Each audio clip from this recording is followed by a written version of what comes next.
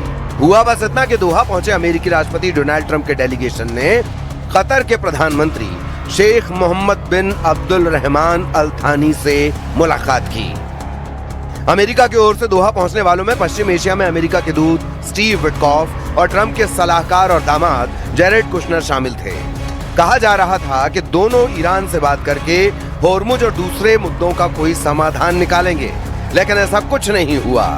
हालांकि JD Vance ने दुनिया को ऑल इज वेल वाली स्थिति दिखाने की पूरी कोशिश की। We want durable commitments that are verifiable and backed up by inspections that Iran will denuclearize their entire country. Some days actually more oil coming out of the Strait than came out before the war even started. So there's this element of the,